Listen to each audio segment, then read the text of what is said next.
और जब वह चेलों के पास आया तो देखा कि उनके चारों ओर बड़ी भीड़ लगी है और शास्त्री उनके साथ विवाद कर रहे हैं।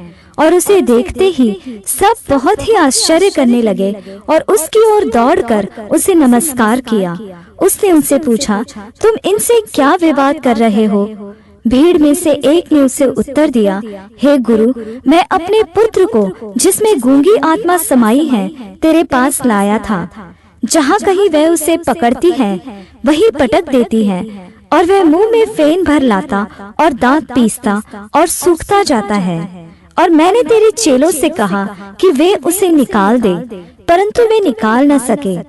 यह सुनकर उसने उनसे उत्तर देके कहा, हे अविश्वासी लोगों, मैं कब तक तुम्हारे साथ रहूंगा और कब तक तुम्हारी सहूंगा? उसे मेरे पास लाओ।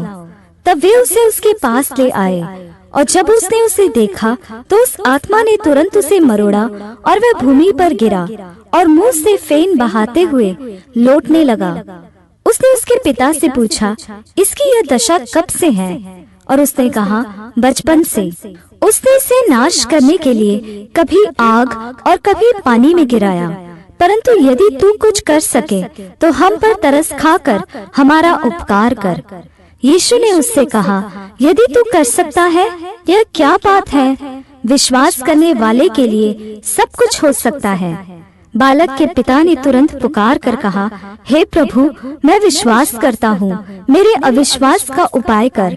जब यीशु ने देखा कि लोग दौड़कर भीड़ लगा रहे हैं तो उसने अशुद्ध आत्मा को यह कहकर डांटा कि हे गूंगी और बहरी आत्मा, मैं तुझे आज्ञा देता हूँ, उसमें से निकल आ और उसमें फिर कभी प्रवेश न करना।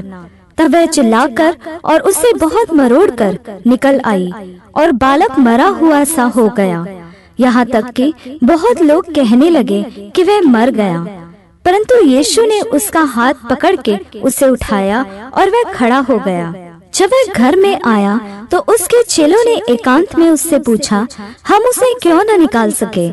उसने उनसे कहा, यह जाति बिना प्रार्थना किसी और उपाय से निकल नहीं सकती।